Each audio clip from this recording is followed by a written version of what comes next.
Hi, hello everyone. I am welcome you to the English class. In today's class, we are going to teach you question and answer from the lesson Narayanpur Incident presented by Kaviraj sir, GHS Gadikeshwar.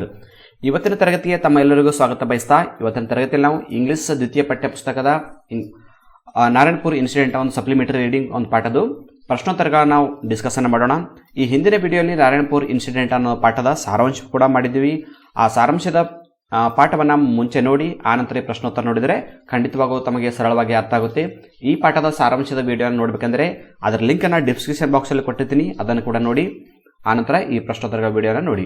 ಈಗ ನಾವು ಈ ಪಾಠದ ಬರ್ತಕ್ಕಂಥ ಈ ಹೊಸ ಒಂದು 2019ರ ಒಂದು blue print ಹಾಗೂ ವೇಟೇಜ್ ಪ್ರಕಾರ ಈ ಒಂದು ಪಾಠದಿಂದ 2 ಅಂಕದ ಪ್ರಶ್ನೆಗಳು ಬರುತ್ತವೆ. 2 ಅಂಕದ ಪ್ರಶ್ನೆಗಳು ಅಂದರೆ ಶಾರ್ಟ್ ಆನ್ಸರ್ಸ್ ಟೈಪ್ ಕ್ವಶನ್ಸ್ ಬರುತ್ತವೆ. ಅವುಗಳನ್ನು ನೋಡೋಣ. ಈಗ ಮೊದಲನೇದಾಗಿ first question, how was the visit of Patil the sub inspector helpful to Mohan's family? ಅಂದರೆ ಪಾಟೀಲ್ ದ ಸಬ್ ಇನ್ಸ್ಪೆಕ್ಟರ್ ಅವರು ಮೋಹನ್ ಅವರ ಕುಟುಂಬಕ್ಕೆ ಭೇಟಿ ಕೊಟ್ಟು ಯಾವ ಥರ ಸಹಾಯ ಮಾಡಿದ್ರು ಅಂತ ಪ್ರಶ್ನೆ ಕೇಳಿದ್ದಾರೆ. ಅಂದರೆ ಪಾಟೀಲ್ ಅವರು ಮೋಹನ್ ಅವ್ರ ಫ್ಯಾಮಿಲಿಗೆ ಯಾವ ಥರ ಸಹಾಯ ಮಾಡಿದ್ರು ಅಂತ ಕೇಳಿದ್ದಾರೆ. ಈ ಪ್ರಶ್ನೆ SSLC ಎಕ್ಸಾಮ್ 2019ರ ಒಂದು ಸಪ್ಲಿಮೆಂಟರಿ ಎಕ್ಸಾಮಲ್ಲಿ ಕೇಳಿದಂಥ ಪ್ರಶ್ನೆ. ಸರಿ, ಉತ್ತರ ನೋಡೋಣ ಏನಿದೆ.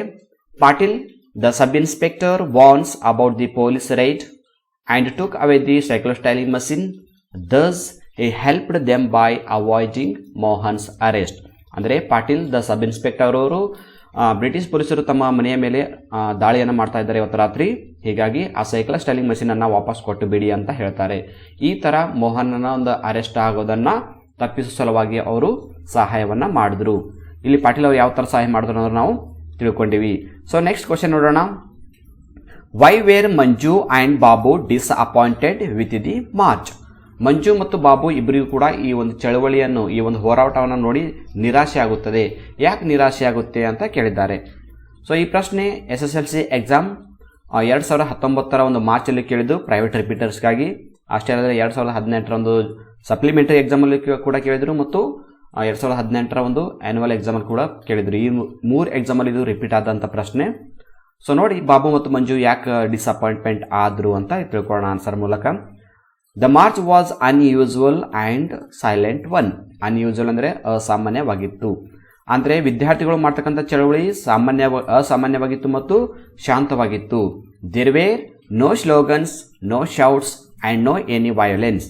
ಅಂದರೆ ಆ ಒಂದು ಹೋರಾಟದಲ್ಲಿ ಯಾವುದೇ ಘೋಷಣೆಗಳಾಗಲಿ, ಯಾವುದೇ ಧಿಕ್ಕಾರ ಆಗಲಿ, ಯಾವುದೇ ಹಿಂಸೆಗಳಾಗಲಿ ಇರಲಿಲ್ಲ. So Manju and Babu were disappointed with the march. ಹೀಗಾಗಿ ಮಂಜು ಮತ್ತು ಬಾಬು ಅವರಿಗೆ ಇಬ್ಬರಿಗೆ ನಿರಾಶೆ ಆಗುತ್ತೆ.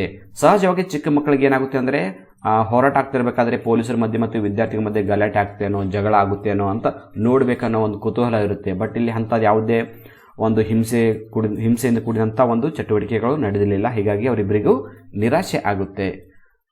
ಸೊ ನೆಕ್ಸ್ಟ್ ಕ್ವಶನ್ ನೋಡೋಣ. Question number 3, how did the student leaders manage the protest? ಅಂದರೆ ವಿದ್ಯಾರ್ಥಿ ನಾಯಕರು ಚಳುವಳಿಯನ್ನು ಯಾವ ಥರ ಮಾಡ್ತಾ ಇದ್ರು ಅಂತ ಕೇಳಿದ್ದಾರೆ. ವಿದ್ಯಾರ್ಥಿಗಳು ಚಳುವಳಿಯನ್ನು ಯಾವ ಥರ ಮಾಡ್ತಿದ್ರು? ಈ ಪ್ರಶ್ನೆ SSLC ಎಕ್ಸಾಮ್ 2019ರ ಒಂದು ಆ್ಯನ್ಯುವಲ್ ಎಕ್ಸಾಮಲ್ಲಿ ಕೇಳಿದಂಥ ಪ್ರಶ್ನೆ. ಆನ್ಸರ್ ನೋಡಿ. Student leaders manage the protest very peacefully. ವಿದ್ಯಾರ್ಥಿ ನಾಯಕರು ಚಳುವಳಿಯನ್ನು ತುಂಬ ಶಾಂತವಾಗಿ ನಡೆಸ್ಕೊಂಡು ಹೋದರು. There were no slogans, no shouts and no violence. ಆ ಒಂದು ಹೋರಾಟದಲ್ಲಿ ಯಾವುದೇ ಘೋಷಣೆಗಳಾಗಲಿ, ಧಿಕ್ಕಾರಗಳಾಗಲಿ ಅಥವಾ ಹಿಂಸೆಯಾಗಲಿ ಇರಲಿಲ್ಲ. They met DSP and give a piece of paper and turn back silently. ಆ ವಿದ್ಯಾರ್ಥಿಗಳೆಲ್ಲ ಚಳುವಳಿ ಮಾಡ್ತಾ ಬಂದು ಅಲ್ಲಿ ಬಂದಂಥ DSP ಅಂದರೆ ಡೆಪ್ಯೂಟಿ ಸೂಪ್ರಿಂಟೆಂಡೆಂಟ್ ಆಫ್ ಪೊಲೀಸ್ ಅವರನ್ನು ಭೇಟಿಯಾಗಿ ಮನವಿ ಪತ್ರವನ್ನು ಕೊಟ್ಟು ಸೈಲೆಂಟಾಗಿ ವಾಪಸ್ ಹೋಗ್ಬಿಟ್ರು. ಈ ಥರ ವಿದ್ಯಾರ್ಥಿಗಳು ತಮ್ಮ ಚಳುವಳಿಯನ್ನು ಮ್ಯಾನೇಜ್ ಮಾಡಿದ್ರು ಅಂತ ಹೇಳ್ತೀವಿ. ಸೊ ನೆಕ್ಸ್ಟ್ ಕ್ವಶನ್ ನೋಡೋಣ. Why had Patil the sub inspector came to Mohan's house? ಅಂದರೆ ಪಾಟೀಲ್ ಸಬ್ ಇನ್ಸ್ಪೆಕ್ಟರ್ ಅವರು ಮೋಹನ್ ಅವರ ಮನೆಗೆ ಯಾಕೆ ಬಂದರು ಅಂತ ಕೇಳಿದ್ದಾರೆ. ಇನ್ನೊಂದು ಪ್ರಶ್ನೆ ಇದೆ, ವಾಟ್ ವಾಸ್ ದ ರಿಸಲ್ಟ್? ಅವ್ರ ಮನೆಗೆ ಬಂದ ಏನಾಯಿತು, ಅದರ ಫಲಿತಾಂಶ ಏನಾಯಿತು ಅಂತ ಕೇಳಿದ್ದಾರೆ. ಈ ಪ್ರಶ್ನೆ SSLC ಎಕ್ಸಾಮ್ 2017ರ ಒಂದು ಜೂನಲ್ಲಿ ಕೇಳಿದಂಥದ್ದು ಸಪ್ಲಿಮೆಂಟರಿಯಲ್ಲಿ. ಅದೇ ರೀತಿ 2016ರ ಒಂದು ಸಪ್ಲಿಮೆಂಟರಿ ಎಕ್ಸಾಮಲ್ಲಿ ಕೂಡ ಈ ಪ್ರಶ್ನೆ ಕೇಳಿದ್ರು. ಸೊ ಆನ್ಸರ್ ನೋಡಿ. Patil the sub inspector came to Mohan's house to help teachers family. ಅಂದರೆ ಪಾಟೀಲ್ ಅವರು ಸಬ್ ಇನ್ಸ್ಪೆಕ್ಟರ್ ಆಗಿದ್ದು ಅವರು ಮೋಹನ್ ಕುಟುಂಬಕ್ಕೆ ಯಾಕೆ ಭೇಟಿ ಕೊಡ್ತಾರೆ ಅಂದರೆ ಮೋಹನ್ ಕುಟುಂಬದಲ್ಲಿರ್ತಕ್ಕಂಥ ಟೀಚರ್ ಅವ್ರ ಫ್ರೆಂಡ್ ಆಗಿರ್ತಾರೆ, ಅವರನ್ನು ಹೆಲ್ಪ್ ಮಾಡಬೇಕನ್ನೋ ಉದ್ದೇಶದಿಂದ ಬಂದಿರ್ತಾರೆ. Because there was a raid on that night by the British police. ಯಾಕಂದರೆ ಆ ದಿವಸ ರಾತ್ರಿ ಬ್ರಿಟಿಷ್ ಪೊಲೀಸರು ಮೋಹನ್ ಅವರ ಕುಟುಂಬದ ಮೇಲೆ ದಾಳಿ ಮಾಡೋರಿದ್ರು, ರೇಡ್ ಮಾಡೋರಿದ್ರು. ಆಸ್ ಎ ರಿಸಲ್ಟ್ ಅಮ್ಮ ಗೇವ್ ಬ್ಯಾಕ್ ಸೈಕ್ಲೋಸ್ಟೈಲಿಂಗ್ ಮಷಿನ್. ಇಲ್ಲಿ ಎರಡನೇ ಪ್ರಶ್ನೆ ಇದೆಯಲ್ಲ, ವಾಟ್ ವಾಸ್ ದ ರಿಸಲ್ಟ್ ಅಂತ, ಅಂದರೆ ಬಂದ್ಮ್ಯಾಗ ಏನಾಯ್ತು ಅಂತ. ಏನಾಯ್ತಂದರೆ ಆ ಸೈಕ್ಲೋಸ್ಟೈಲಿಂಗ್ ಮಷಿನನ್ನು ವಾಪಸ್ ಅಮ್ಮ ಅವ್ರು ಏನು ಮಾಡಿದ್ರು, ಅವರನ್ನು ಕೊಟ್ಬಿಟ್ರು ಅಂತ ಗೊತ್ತಾಗುತ್ತೆ. ಸೊ ಈಗ ಮುಂದಿನ ಪ್ರಶ್ನೆಗೆ ಹೋಗೋಣ ನಾವು. ಮುಂದಿನ ಪ್ರಶ್ನೆ question number 5. What had the police expected about the way of protest. ಈ ಚಳವಳಿ ಯಾವ ಥರ ನಡೀತೆ ಅಂತ ಪೊಲೀಸರು ನಿರೀಕ್ಷೆ ಮಾಡಿದ್ರು ಅಂತ ಕೇಳಿದ್ದಾರೆ. ಅಂದರೆ ಚಳವಳಿ ಯಾವ ಥರ ಮಾಡಬಹುದು ಅಂತ ಪೊಲೀಸರು ಅಂದ್ಕೊಂಡಿದ್ರು ಅಂತ. ಸೊ ಇದು ಯಾವಾಗ ಕೇಳಿದ್ರು ಅಂದರೆ SSLC ಎಕ್ಸಾಮ್ 2017 ಆ್ಯನ್ಯುವಲ್ ಎಕ್ಸಾಮಲ್ಲಿ ಕೇಳಿದಂಥ ಪ್ರಶ್ನೆ. ಉತ್ತರ ನೋಡಿ. The police expected the students to shout slogans and cause violence. ಪೊಲೀಸರು ಏನು ನಿರೀಕ್ಷೆ ಇಟ್ಕೊಂಡಿದ್ದಾರೆ ಅಂದರೆ ವಿದ್ಯಾರ್ಥಿಗಳ ಘೋಷಣೆಗಳಿಗೆ ಹೋಗ್ತಾರೆ, ಧಿಕ್ಕಾರಗಳನ್ನು ಹೋಗ್ತಾರೆ, ಜೊತೆಗೆ ಆ ಚಳುವಳಿಯಲ್ಲಿ ಹಿಂಸೆಯನ್ನು ಮಾಡ್ತಾರೆ ಅಂತ ಅಂದ್ಕೊಂಡಿದ್ರು.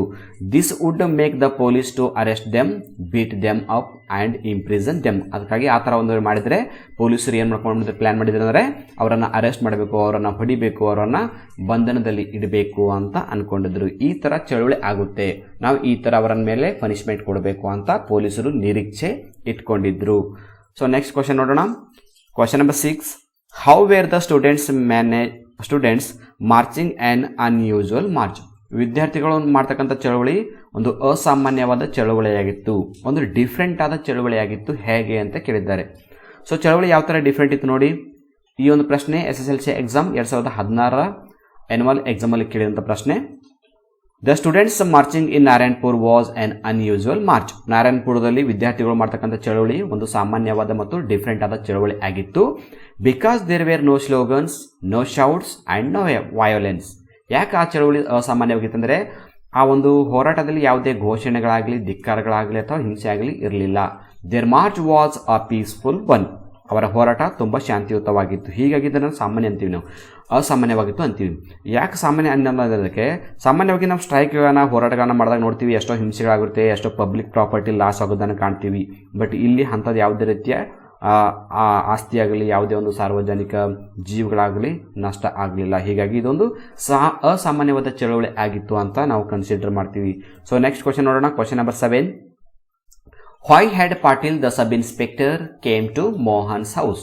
ಮೋಹನ್ ಅವರ ಮನೆಗೆ ಪಾಟೀಲ್ ಅನ್ನೋ ಸಬ್ ಇನ್ಸ್ಪೆಕ್ಟರ್ ಯಾಕೆ ಬಂದಿದ್ರು? ಮತ್ತೆ ಇನ್ನೊಂದು ಪ್ರಶ್ನೆ ಇದೆ, ಹೂ ಬಿಲೀವ್ಡ್ ಹಿಸ್ ವರ್ಡ್ಸ್. ಆ ಬಂದಂಥ ಪಾಟೀಲ್ ಮಾತನ್ನು ಯಾರು ನಂಬಿದ್ರು ಅಂತ. ಇನ್ನೊಂದು ಮೂರನೇ ಪ್ರಶ್ನೆ, ವಾಟ್ ವಾಸ್ ದ ರಿಸಲ್ಟ್. ಆಮೇಲೆ ಏನಾಯಿತು ಅಂತ ಕೇಳಿದ್ದಾರೆ. ಈ ಥರ ಒಂದೇ ಪ್ರಶ್ನೆಯಲ್ಲಿ 3 ಪ್ರಶ್ನೆ ಕೇಳ್ತೀವಿ. ಒಂದು, ಪಾಟೀಲ್ ಅವರು ಮೋಹನ್ ಅವರ ಮನೆಗೆ ಯಾಕೆ ಬಂದರು, ಆ ಪಾಟೀಲ್ ಮಾತನ್ನು ಯಾರು ನಂಬಿದ್ರು, ಮತ್ತು ನಂಬಿದ ಸಲುವಾಗಿ ಏನಾಯಿತು ಅಂತ 3 ಪ್ರಶ್ನೆ ಕೇಳಿದ್ದಾರೆ. ಈ ಪ್ರಶ್ನೆ SSLC ಎಕ್ಸಾಮ್ 2015 ಒಂದು ಸಪ್ಲಿಮೆಂಟರಿ ಎಕ್ಸಾಮಲ್ಲಿ ಕೇಳಿದಂಥ ಪ್ರಶ್ನೆ. ಸೊ ಉತ್ತರ ಏನಿದೆ ನೋಡಿ. Patil the sub inspector had came to Mohan's house to help teachers family. Patil ಅವರು ಮೋಹನ್ ಅವರ ಮನೆಗೆ ಯಾಕೆ ಬಂದಿದ್ರು ಅಂದರೆ ಟೀಚರ್ ಕುಟುಂಬವನ್ನು ರಕ್ಷಿಸುವ ಸಲುವಾಗಿ ಬಂದಿದ್ದರು. ಅವ್ರ ಮಾತನ್ನು ಯಾರು ನಂಬಿದ್ರು, ಹೂ ಬಿಲೀವ್ಡ್ ಹಿಸ್ ವರ್ಡ್ಸ್ ಅಂತ ಕೇಳಿದಾರಲ್ಲ ಸೆಕೆಂಡ್ ಪ್ರಶ್ನೆ, ಅದರ ಉತ್ತರ ಅಮ್ಮ ಬಿಲೀವ್ಡ್ ಪಾಟೀಲ್ಸ್ ವರ್ಡ್ಸ್. ಅಂದರೆ ಮೋಹನ್ ಅವರ ತಾಯಿ ಪಾಟೀಲ್ನ ಮಾತನ್ನು ನಂಬಿದ್ರು. ಸೊ ನಂಬಿದ ಸಲುವಾಗಿ ಏನಾಯಿತು, ವಾಟ್ ವಾಸ್ ದ ರಿಸಲ್ಟ್ ಅಂತ ಕೇಳಿದ್ದಾರೆ 3ರ ಪ್ರಶ್ನೆ. ಆಸ್ ಎ ರಿಸಲ್ಟ್ ಅಮ್ಮ gave back cyclostyling machine to Patil. ಆ ಒಂದು ಮಾತಿನ ಮೇಲೆ ನಂಬಿಕೆ ಇಟ್ಟುಕೊಂಡು ಮೋಹನ್ ಅಮ್ಮ ಅವ್ರು ಏನು ಮಾಡ್ತಾರೆ ಅಂದರೆ ಆ ಸೈಕ್ಲೋಸ್ಟೈಲಿಂಗ್ ಮಷಿನನ್ನು ವಾಪಸ್ ಪಾಟೀಲ್ಗೆ ಕೊಟ್ಟು ಬಿಡ್ತಾರೆ ಅಂತ ಗೊತ್ತಾಯಿತು. ಸೊ ಇನ್ನು ಮುಂದಿನ ಪ್ರಶ್ನೆಗೆ ಹೋಗೋಣ. How did the student leaders manage the protest, why did they do so ಅಂತ. ಅಂದರೆ ವಿದ್ಯಾರ್ಥಿ ನಾಯಕರು ಚಳುವಳಿಯನ್ನು ಯಾವ ಥರ ಮಾಡ್ತಿದ್ರು ಮತ್ತು ಅದೇ ಥರ ಚಳುವಳಿ ಯಾಕೆ ಮಾಡ್ತಾ ಇದ್ರು ಅಂತ ಕೇಳಿದ್ದಾರೆ. ಇಲ್ಲಿ 2 ಪ್ರಶ್ನೆ ಇವೆ. ಅಂದರೆ ಸ್ಟೂಡೆಂಟ್ಸ್ ಹೋರಾಟವನ್ನು, ಸ್ಟ್ರೈಕನ್ನು ಯಾವ ಥರ ಮಾಡ್ತಿದ್ರು ಮತ್ತು ಅದೇ ಥರನೇ ಯಾಕೆ ಮಾಡ್ತಿದ್ರು ಅಂತ ಕೇಳಿದ್ದಾರೆ. ಸೊ ಈ ಕ್ವಶನ್ ಯಾವಾಗ ಕೇಳಿದಂದರೆ SSLC ಎಕ್ಸಾಮ್ 2015 ಒಂದು ಆ್ಯನ್ಯುವಲ್ ಎಕ್ಸಾಮಲ್ಲಿ ಕೇಳಿದಂಥ ಪ್ರಶ್ನೆ. ಸೊ ಉತ್ತರ ಏನಿದೆ ನೋಡಿ. The student leaders manage the protest very peacefully. ಅಂದರೆ ಅಲ್ಲಿ ವಿದ್ಯಾರ್ಥಿ ನಾಯಕರು ಚಳವಳಿ ತುಂಬ ಶಾಂತವಾಗಿ ನಡೆಸ್ಕೊಂಡು ಹೋದರು. There were no slogans, no shouts, no violence. ಆ ಹೋರಾಟದಲ್ಲಿ ಯಾವುದೇ ಘೋಷಣೆಗಳಾಗಲಿ, ಧಿಕ್ಕಾರಗಳಾಗಲಿ ಅಥವಾ ಹಿಂಸೆ ಆಗಲಿ ಇರಲಿಲ್ಲ. Because the police expected the students to shout slogans and cause violence. ಆದರೆ ಪೊಲೀಸರು ಏನು ಅಂದ್ಕೊಂಡಿದ್ದಾರೆ ಅಂದರೆ ಇಲ್ಲಿ ಹೋರಾಟ ಒಂದು ಹಿಂಸೆಯಿಂದ ಕೂಡಿರುತ್ತೆ ಮತ್ತು ಕೆಲವೊಂದು ಧಿಕ್ಕಾರಗಳು, ಘೋಷಣೆ ಕೂಗ್ಬೋದು ಅಂತ ಅಂದ್ಕೊಂಡಿದ್ರು. This would make the police to arrest them and beat them. ಅದಕ್ಕಾಗಿ ಪೊಲೀಸರು ಏನು ಅಂದ್ಕೊಂಡಿದ್ರು, ಅವರನ್ನು ಹೊಡಿಬೇಕು, ಅವರನ್ನು ಅರೆಸ್ಟ್ ಮಾಡಬೇಕಂತ ಅಂದ್ಕೊಂಡಿದ್ರು. ಹೀಗಾಗಿ ವಿದ್ಯಾರ್ಥಿಗಳು ಏನು ಮಾಡಿದ್ರೆ ಚಳವಳಿಯನ್ನು ಶಾಂತಿಯುತ ಮಾಡಿದ್ರು. ಸೊ ಈಗ ಮುಂದಿನ ಪ್ರಶ್ನೆಗೆ ಹೋಗೋಣ. Question number 9. Why were the students marching in street? ಆ ಒಂದು ಏರಿಯಾದಲ್ಲಿ ಅಥವಾ ಓಣಿಯಲ್ಲಿ ವಿದ್ಯಾರ್ಥಿಗಳು ಚಳವಳಿಯನ್ನು ಯಾಕೆ ಮಾಡ್ತಿದ್ರು? ಇಲ್ಲಿ ಸ್ಟ್ರೀಟ್ ಅಂದರೆ ನಾವು ಏನು ತಿಳ್ಕೋಬೇಕು, ನಾರಾಯಣಪುರ ಅಂತ ತಿಳ್ಕೋಬೇಕು. ನಾರಾಯಣಪುರ ಅನ್ನೋ ಒಂದು ಹಳ್ಳಿಯಲ್ಲಿ ವಿದ್ಯಾರ್ಥಿಗಳೆಲ್ಲ ಚಳವಳಿಯನ್ನು ಯಾಕೆ ಮಾಡ್ತಾ ಇದ್ರು? Y was it termed unusual? ಆ ಒಂದು ಹೋರಾಟವನ್ನು, ಆ ಒಂದು ಚಳವಳಿಯನ್ನು ನಾವು ಅಸಾಮಾನ್ಯವಾದ ಚಳವಳಿ ಅಂತ ಕರಿತೀವಿ. ಯಾಕೆ ಆ ಥರ ಕರಿತೀವಿ ಅಂತ ಕೇಳಿದ್ದಾರೆ. ಅಂದರೆ ವಿದ್ಯಾರ್ಥಿಗಳು ಯಾಕೆ ಹೋರಾಟ ಮಾಡ್ತಿದ್ರು, ಅದು ಅಸಾಮಾನ್ಯವಾಗಿತ್ತು ಅಂತ ಹೇಗೆ ಹೇಳ್ತೀವಿ ಅಂತ ಕೇಳಿದ್ದಾರೆ. ಈ ಒಂದು ಪ್ರಶ್ನೆ 2016 ಏಪ್ರಿಲಲ್ಲಿ ಕೇಳಿದ, ಅಂದರೆ ಆನ್ಯುವಲ್ ಎಕ್ಸಾಮಲ್ಲಿ ಕೇಳಿದಂಥ ಪ್ರಶ್ನೆ. ಸೊ ಉತ್ತರ ನೋಡಿ, a teacher in Narayanpur was arrested for participating in quit India movement. ಅಂದರೆ ಭಾರತ ಬಿಟ್ಟು ತೊಲಗಿ ಚಳುವಳಿಯಲ್ಲಿ ನಾರಾಯಣಪುರದಾಗಿರ್ತಕ್ಕಂಥ ಒಬ್ಬ ಶಿಕ್ಷಕರು ಭಾಗವಹಿಸಿದರು. ಹೀಗಾಗಿ ಅವರನ್ನು ಅರೆಸ್ಟ್ ಮಾಡಿದ್ರು. So the students were marching to warn the British to quit India. ಅದಕ್ಕಾಗಿ ವಿದ್ಯಾರ್ಥಿಗಳು ಆ ಶಿಕ್ಷಕರನ್ನು ಬಿಡುಗಡೆ ಮಾಡುವ ಸಲುವಾಗಿ ಮತ್ತು ಬ್ರಿಟಿಷರನ್ನ ಭಾರತದಿಂದ ತೊಲಗಿಸುವ ಸಲುವಾಗಿ ಅವರು ಹೋರಾಟವನ್ನು ಮಾಡ್ತಿದ್ರು. It termed unusual. ಇನ್ನೊಂದು ಎರಡನೇ ಪ್ರಶ್ನೆ ಇದೆಲ್ಲ ಅಲ್ಲಿ, why was it termed unusual ಅಂತ ಕೇಳಿದ್ದಾರೆ. ಅಂದರೆ ಈ ಚಳವಳಿ ಅಸಾಮಾನ್ಯ ಯಾಕವಾಗಿತ್ತು ಅಂತ ಕೇಳಿದ್ದಾರೆ. Termed unusual because there were no slogans, no shouts and no violence. ಈ ಒಂದು ಹೋರಾಟ ಅಸಾಮಾನ್ಯವಾಗಿತ್ತು. ಯಾಕಂದರೆ ಅಲ್ಲಿ ಯಾವುದೇ ಘೋಷಣೆಗಳಾಗಲಿ, ಧಿಕ್ಕಾರಗಳಾಗಲಿ ಅಥವಾ ಹಿಂಸೆ ಆಗಲಿ ಇರಲಿಲ್ಲ. ಹೀಗಾಗಿ ಆ ಹೋರಾಟವನ್ನು ನಾವು ಅನ್ಯೂಸುವಲ್ ಅಂತ ಕರಿತೀವಿ. Question number 10. What was there in the mysterious parcel? What suspicion did the police have about that ಅಂತ ಕೇಳಿದ್ದಾರೆ. ಅಂದರೆ ವಿದ್ಯಾರ್ಥಿಗಳು ತಂದಂಥ ಒಂದು ಪಾರ್ಸಲ್, ಒಂದು ರಹಸ್ಯವಾದ ಒಂದು ಪಾರ್ಸಲಲ್ಲಿ ಏನಿತ್ತು ಅಂತ ಕೇಳಿದ್ದಾರೆ. What suspicion did the police have about that? ಆ ಒಂದು ಪಾರ್ಸಲ್ ಬಗ್ಗೆ, ಆ ಒಂದು ಮಿಸ್ಟೀರಿಯಸ್ ಪಾರ್ಸಲ್ ಬಗ್ಗೆ ಪೊಲೀಸರು ಏನು ಅಂದ್ಕೊಂಡಿದ್ರು, ಯಾವ ಒಂದು ಸಂದೇಹವನ್ನು ವ್ಯಕ್ತಪಡಿಸಿದ್ರು ಅಂತ ಕೇಳಿದ್ದಾರೆ. ಅಂದರೆ ವಿದ್ಯಾರ್ಥಿಗಳು ಒಂದು ಪೇಪರಲ್ಲಿ ಪಾರ್ಸಲನ್ನು ತಂದಿದ್ರು ಮೋಹನ್ ಅವರು ಮನೆಗೆ. ಆ ಪಾರ್ಸಲ್ ಏನಾಗಿತ್ತು ಮತ್ತು ಅದರ ಬಗ್ಗೆ ಪೊಲೀಸರು ಏನು ಸಂದೇಹ ಪಟ್ಟಿದ್ರು ಅಂತ ಪ್ರಶ್ನೆ ಕೇಳಿದ್ದಾರೆ. ಆನ್ಸರ್ ನೋಡಿ, there was a cyclostyling machine in the mysterious parcel. ಆ ಒಂದು ರಹಸ್ಯವಾದ ಪಾರ್ಸಲಲ್ಲಿ ಏನಿತ್ತಂದರೆ ಸೈಕ್ಲೋಸ್ಟೈಲಿಂಗ್ ಮಷಿನ್ ಇತ್ತು. ಸೈಕ್ಲೋಸ್ಟೈಲಿಂಗ್ ಮಿಷಿನ್ ಇತ್ತು. Police suspected that Mohan and his family were making copies of Mahatma Gandhi's speech. ಪೊಲೀಸರು ಅದ್ರ ಬಗ್ಗೆ ಏನು ಸಂದೇಹ ಪಟ್ಟಿದ್ರಂದರೆ, ಮೋಹನ್ ಮತ್ತು ಆತನ ಕುಟುಂಬದ ಸದಸ್ಯರು ಹಾಗೂ ಆತನ ಎಲ್ಲ ಸಹಪಾಠಿಗಳು, ವಿದ್ಯಾರ್ಥಿಗಳು ಮಹಾತ್ಮ ಗಾಂಧೀಜಿಯವರ ಭಾಷಣವನ್ನು ಕಾಪಿ ಮಾಡಿ ಎಲ್ಲ ಕಡೆ ಹಂಚಬೇಕಂತ ಅಂದ್ಕೊಂಡಿದ್ರು ಅಂತ ತಿಳ್ಕೊಂಡಿದ್ರು. They also suspected that some people were hiding that machine. ಅಷ್ಟೇ ಅಲ್ಲದೆ ಬ್ರಿಟಿಷ್ ಪೊಲೀಸರು ಏನು ಅಂದ್ಕೊಂಡಿದ್ರು ಅಂದರೆ ಆ ಮಷಿನ್ ಕೆಲವರು ಬಚ್ಚಿಟ್ಟಿದ್ದಾರೆ ಅಂತ ಅಂದ್ಕೊಂಡಿದ್ರು. ಈ ಥರ ನಾವು ಪ್ರಶ್ನೆಯನ್ನು ನೋಡ್ತೀವಿ. ಸೊ ಈಗ ಮುಂದಿನ ಪ್ರಶ್ನೆಗೆ ಹೋಗೋಣ. Question number 11. How did Mohan's mother support their struggle?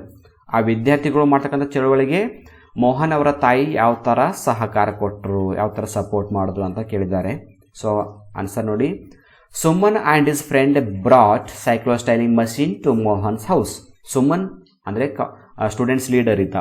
Suman ಮತ್ತು ಆತನ ಗೆಳೆಯ ಏನು ಮಾಡಿದ್ರು ಅಂದರೆ ಒಂದು ಪೇಪರ್ ಪಾರ್ಸಲಲ್ಲಿ ಪ್ಯಾಕ್ ಮಾಡಿಕೊಂಡು ಸೈಕ್ಲೋಸ್ಟೈಲಿಂಗ್ ಮಷೀನನ್ನು ಮೋಹನ್ ಅವರ ಮನೆಗೆ ತಂದಿದ್ರು. ಅಮ್ಮ asked them to keep it in the puja room. ಅಮ್ಮ ಏನು ಮಾಡ್ತಾರೆ ಅಂದರೆ, ನೀವು ಹೊರಗಡೆ ಇಟ್ಟರೆ ಎಲ್ಲರಿಗೂ ಗೊತ್ತಾಗುತ್ತೆ, ಸೊ ಪೂಜಾ ರೂಮಲ್ಲಿ ಬಚ್ಚಿಟ್ರಿ ಅಂತ ಹೇಳಿದರು. When Patil came to their house she managed all the activities to keep her family safe. ಯಾವಾಗ ಪಾಟೀಲ್ ಸಬ್ ಇನ್ಸ್ಪೆಕ್ಟರ್ ಅವರು ಮೋಹನ್ ಅವರ ಮನೆಗೆ ಬರ್ತಾರೆ, ಆವಾಗ ಅಮ್ಮ ಏನು ಮಾಡ್ತಾರೆ ಅಂದರೆ ಅಲ್ಲಿ ಆದಂಥ ಪ್ರತಿಯೊಂದು ಘಟನೆಯನ್ನು ಚೆನ್ನಾಗಿ ನಿರ್ವಹಿಸಿ ಕೊನೆಗೆ ತನ್ನ ಕುಟುಂಬಕ್ಕೆ ಯಾವುದೇ ತೊಂದರೆ ಆಗದ ಹಾಗೆ ನೋಡಿಕೊಂಡ್ರು. ಇಲ್ಲಿ ವಿದ್ಯಾರ್ಥಿಗಳನ್ನು ಕೂಡ ಅವರು ಸಪೋರ್ಟ್ ಮಾಡಿದ್ರು, ಜೊತೆಗೆ ತನ್ನ ಕುಟುಂಬಕ್ಕೂ ಕೂಡ ಏನು ಆಗದ ಹಾಗೆ ನೋಡ್ಕೊಂಡ್ರಲ್ಲ. ಈ ಥರ ತಾಯಿ ಏನು ಮಾಡಿದ್ರು, ಆ ಒಂದು ಹೋರಾಟಕ್ಕೆ ಸಹಕಾರ ಕೊಟ್ಟರು ಅಂತ ಗೊತ್ತಾಗುತ್ತೆ. ಸೊ ಮುಂದಿನ ಪ್ರಶ್ನೆ ನೋಡೋಣ. Question number 12. What did the writer trying to impress upon the readers by this lesson? ಅಂದರೆ ಈ ಪಾಠದ ಮೂಲಕ ಈ ಪಾಠದ ಲೇಖಕರು ಓದುಗರ ಮೇಲೆ ಯಾವ ಒಂದು ಪ್ರಭಾವವನ್ನು ಬೀರಲು ಬಯಸ್ತಾ ಇದ್ದಾರೆ, ಅಂದರೆ ಓದುಗರಿಗೆ ಏನು ಹೇಳಲು ಬಯಸ್ತಾ ಇದ್ದಾರೆ ಅಂತ ಕೇಳಿದ್ದಾರೆ. ಇಲ್ಲಿ ರೈಟರ್ ಅಂದರೆ ಯಾರು? ಈ ಪಾಠವನ್ನು ಬರೆದವರು, ನಾರಾಯಣಪುರ ಇನ್ಸಿಡೆಂಟ್ ಪಾಠ ಬರೆದವರು ಅಂದರೆ ಶಶಿ ದೇಶಪಾಂಡೆ ಅವರು ಈ ಪಾಠವನ್ನು ಕಲಿಯೋರ ಮೇಲೆ, ಓದುಗರ ಮೇಲೆ ಯಾವ ಪ್ರಭಾವ ಬೀರಕ್ಕೆ ಬಯಸ್ತಾ ಇದ್ದಾರೆ ಅಂತ ಕೇಳಿದ್ದಾರೆ. ಸೊ ಆನ್ಸರ್ ನೋಡಿ ಏನಿದೆ.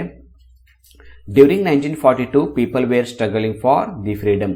1942ರಲ್ಲಿ ಕ್ವಿಟ್ ಇಂಡಿಯಾ ಮೂವ್ಮೆಂಟ್ ಮಾಡೋ ಮೂಲಕ ಎಲ್ಲ ಜನರು ಸ್ವಾತಂತ್ರ್ಯಕ್ಕಾಗಿ ಹೋರಾಟದಲ್ಲಿ ಭಾಗವಹಿಸಿದರು. Though they were working in a British offices they try to help freedom fighters secretly. ಇನ್ನು ಎಷ್ಟೋ ಜನ ಭಾರತೀಯರು ಕೂಡ ಬ್ರಿಟಿಷರ ಒಂದು ಆಫೀಸಲ್ಲಿ ಕೆಲಸ ಮಾಡ್ತಿದ್ರು, ಆದರೂ ಕೂಡ ಬ್ರಿಟಿಷರ ಜೊತೆ ಕೆಲಸ ಮಾಡಿದ್ರು ಕೂಡ ದೇಶದ ಸ್ವಾತಂತ್ರ್ಯಕ್ಕಾಗಿ ರಹಸ್ಯವಾಗಿ ಸಹಕಾರ ಕೊಡ್ತಿದ್ರು ಫ್ರೀಡಮ್ ಫೈಟರ್ಸ್ಗೆ. Here the sub inspector Patil also indirectly helped Mohan's family.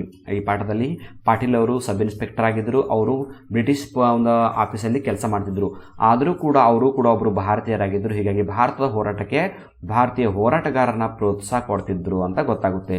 ಅಂದರೆ ಟೋಟಲಿ ಈ ಕ್ವಶನ್ದಿಂದ ನಮ್ಗೆ ಏನು ಇಂಪ್ರೆಸ್ ಆಗುತ್ತೆ ಅಂದರೆ ಬ್ರಿಟಿಷರ ಜೊತೆ ಕೆಲಸ ಮಾಡಿದರೂ ಕೂಡ ಭಾರತೀಯರು ಹೋರಾಟಕ್ಕಾಗಿ ಡೈರೆಕ್ಟ್ ಆಗಿಯೋ ಅಥವಾ ಇಂಡೈರೆಕ್ಟ್ ಆಗೋ ಸಹಕಾರ ಕೊಡ್ತಿದ್ರು, ಸಪೋರ್ಟ್ ಮಾಡ್ತಿದ್ರು ಅಂತ ಗೊತ್ತಾಗುತ್ತೆ.